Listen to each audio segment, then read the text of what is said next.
So the question you have to ask yourself first is, do you want 2 graphics cards or 1? After that, you see just how many ports you need and whether RGB is important to you. Typically, the higher you go up in price, the more reinforced the boards are, but whether you need a ton of protection is also up to you. Keep in mind that I haven't gone over every difference, as that would take a good while, but these are the key differences you really want to think about when looking for the board that's right for you. So yeah, I know I didn't really give you a definitive answer, but hopefully it gave you steps and at least a decent comprehension of some major differences between the boards so you can kind of pick what's right for you. So yeah, I hope you liked the video. If you did, please give it a thumbs up. If not, give it a thumbs down. That's fine, but just let me know so maybe I can work on something for the future. Have a great day.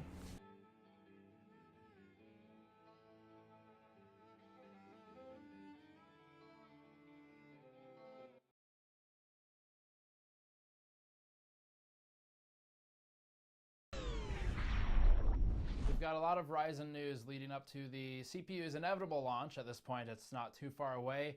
So for today, we'll be recapping some of the news on the Ryzen stock CPU coolers, which we've sort of independently validated, looking at the Asus X370 boards, and then some Ryzen die shots for a deeper dive of some of the architecture before getting to the proper review, which will eventually be posted, where we'll have more of the details fully explained.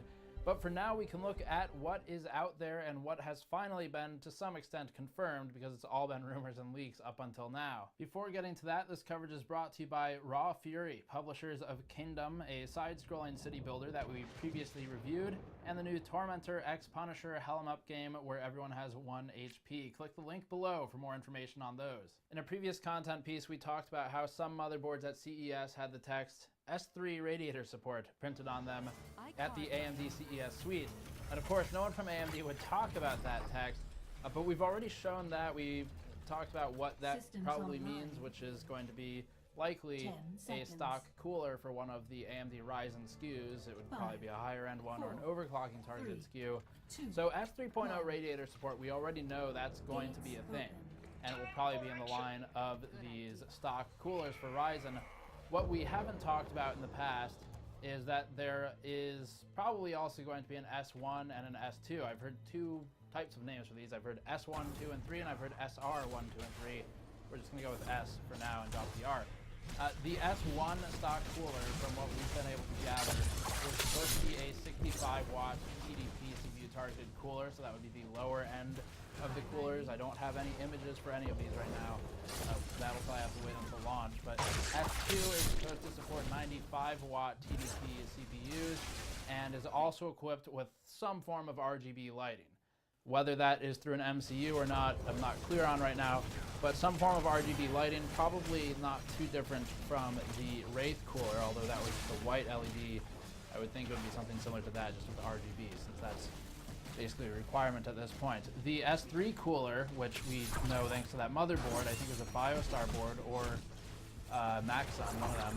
But thanks to that board, we know it is probably a radiator, so liquid cooler, an AIO, which actually conveniently, this also shipped with AIOs back in the day. So it's not the first time AMD would be doing that.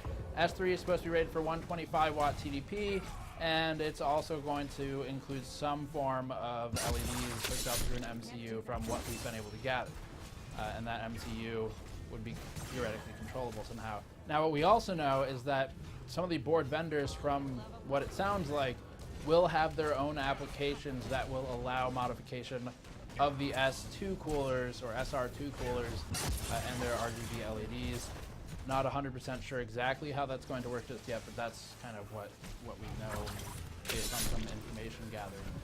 As a side note, from what we understand, the package height of the Ryzen CPUs will be a bit taller than the FX series CPUs, and that would explain why, at least in part, there are new mounting kits despite looking kind of the same if you just were to eyeball the board.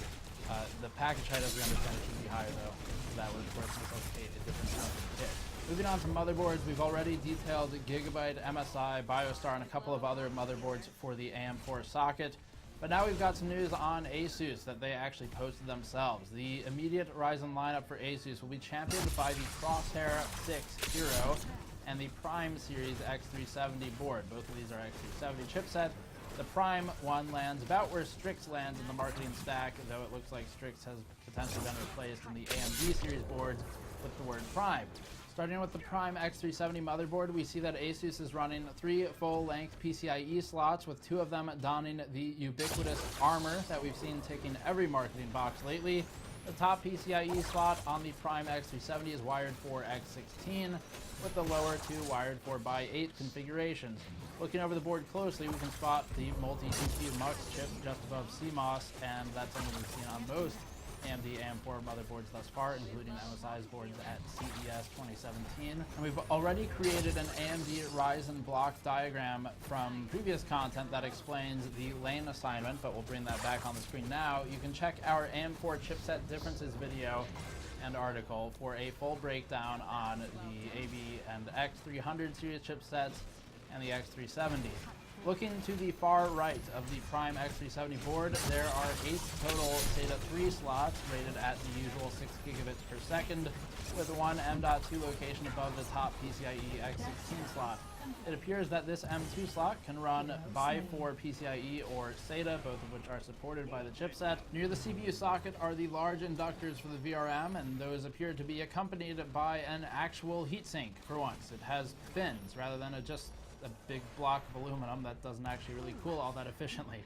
There's also an RGB header adjacent to the chassis and AIO pump headers, all near the CPU socket.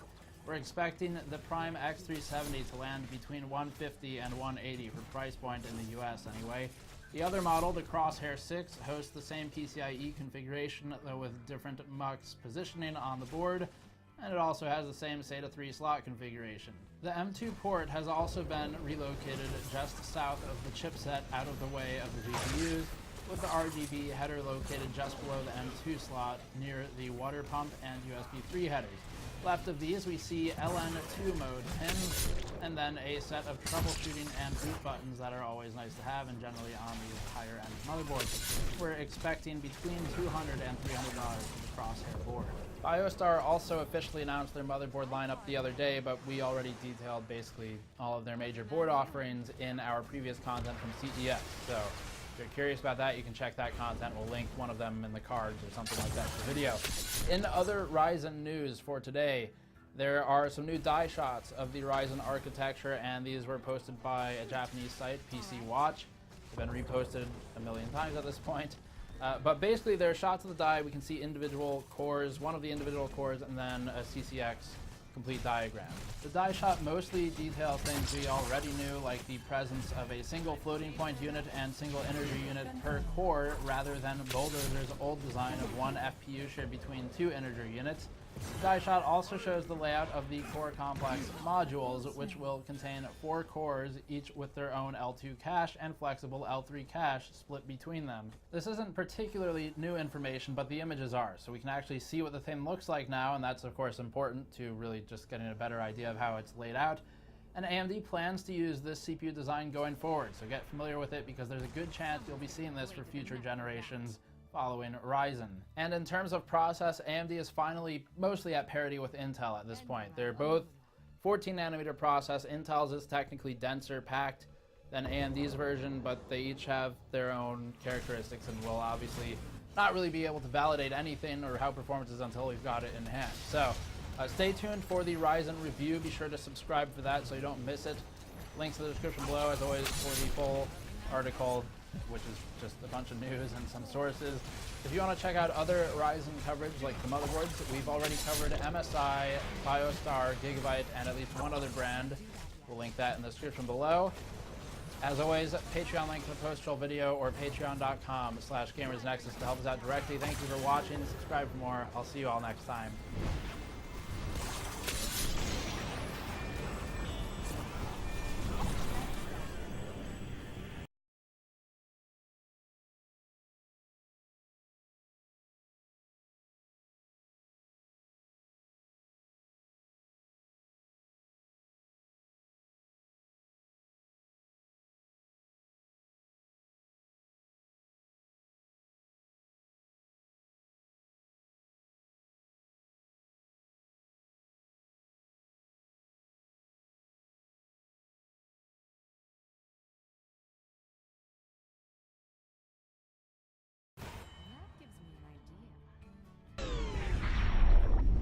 We are back from CES, obviously, but still covering the show, and we've still got about 5 videos following this one to go up with show coverage.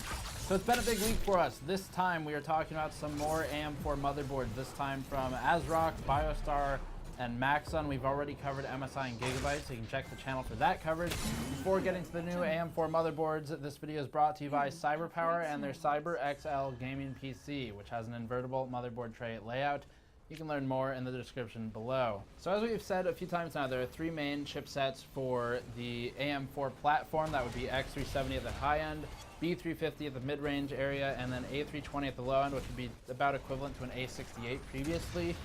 And then there's the extra X300 chipset, which is not so much a chipset as just a chip used for security boot. It doesn't really do any I/O functions. That is going to be on the mini ITX motherboards. We did not see any of those, I don't think anyway, at the show. There were a lot of motherboards, but I did not see any mini ITX. So for today, we're talking about let's start with the Maxon board. This is a Chinese brand. You probably don't really hear about it in the US, but they had 1 or 2 boards at the AMD booth at CES. Pretty straightforward, 8-pin power header. It looks like a total of 6 phases. That might, I don't know if that's a 4+2 or 5+1, because there were no representatives there. But 6 total phases, it looks like. The rest of the specs were actually the most immediately interesting thing that you noticed looking at the board is something that AMD didn't want to talk to me about. The board says that it supports, quote, an AMD S3 radiator.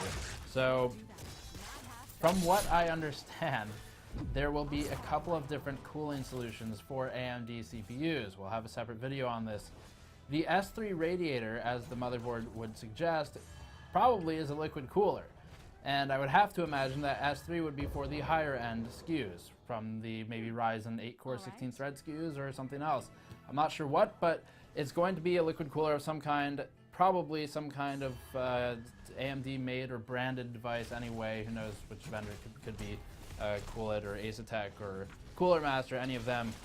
But that's kind of interesting and just a side point. The rest of the specs of the board, it looks like 4 SATA 3 ports, so that would be your 6 gigabits per second. There's USB 3.1 Gen 1 support, and just again to kind of reiterate, USB 3.1 Gen 1, there are some differences from just saying USB 3.0, but for the most part it is a nomenclature change. There are a couple of differences, but the speed is the same, so it's still about 5 gigabits per second, 4.8, something like that. There's a clear CMOS button, there's a COM port for some reason, I guess, well, it's a Chinese board and they tend to have more of those on there because if they're selling to market in China, then there's reason to actually support those older interfaces. 2 M.2 ports, and those are PCIe X2, so they're a bit lower in terms of the lane assignment. And then there's one that's SATA 3. As far as BioStar has a couple of GT series boards. They're racing boards with checkered flags and things like that, which I guess isn't that much worse than the gaming boards that are everywhere.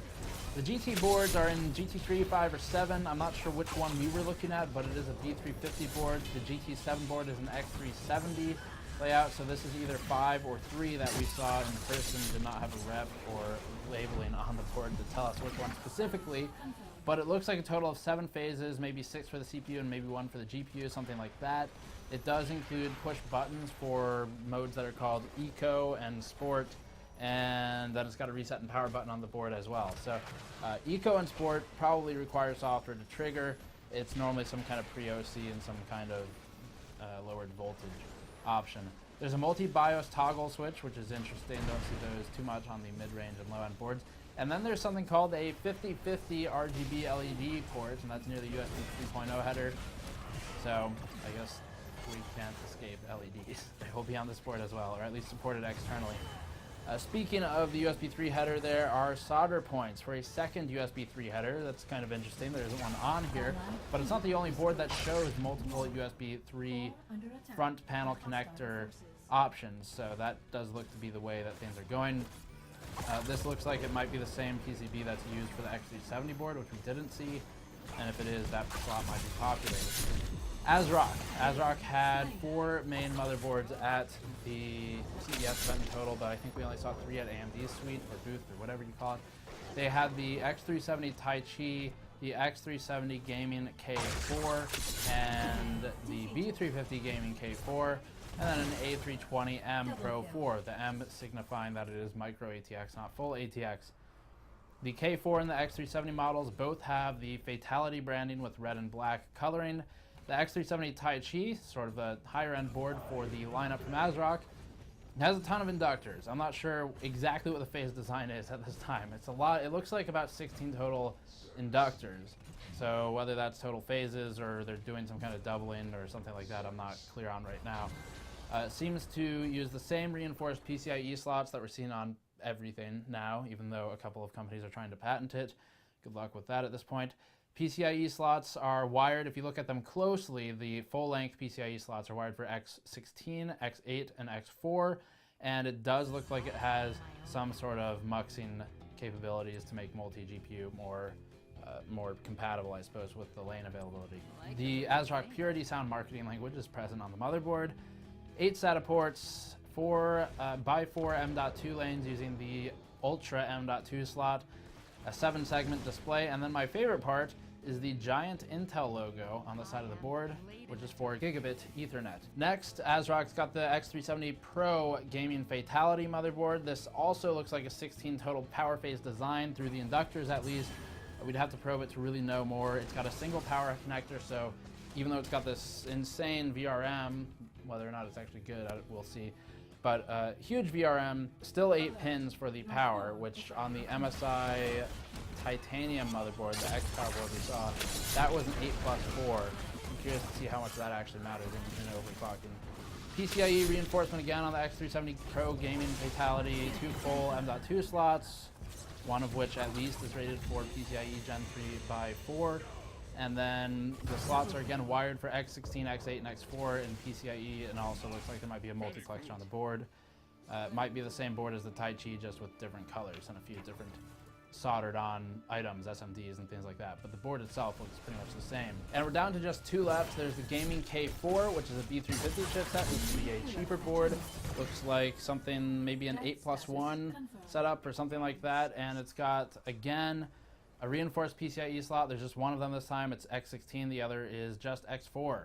So there's no X8 here, but with B350 you can't really do multi-GPU anyway, so it doesn't matter. The M.2 slots are present in the form of at least one using PCIe Gen 3 4 by 4 lanes. There's 2 total M.2 slots. Looks like 6 SATA, 3 slots or ports, and then it's a single GPU motherboard. Pretty basic. Finally, the A320M Pro 4 is another ASRock board. This one is micro ATX. It has 4 DIMM slots, not quite mini ITX, so they can fit more on there. Another 8-pin power connector for the CPU. There's a very cleanly hidden RGB LED pin out at the top, so I think that's becoming somewhat standardized at this point, where it can support at least the external strips that you plug into the board if it doesn't come with its own.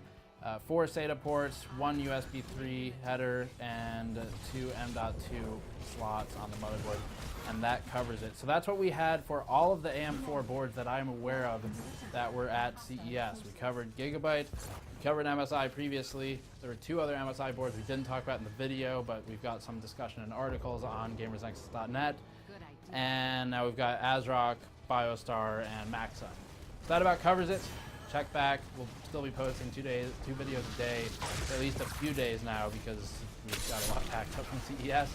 As always, subscribe for more. Patreon link in the profile video. Links in the description below for more information. Thank you for watching. I'll see you all next time. What the fuck is wrong with you?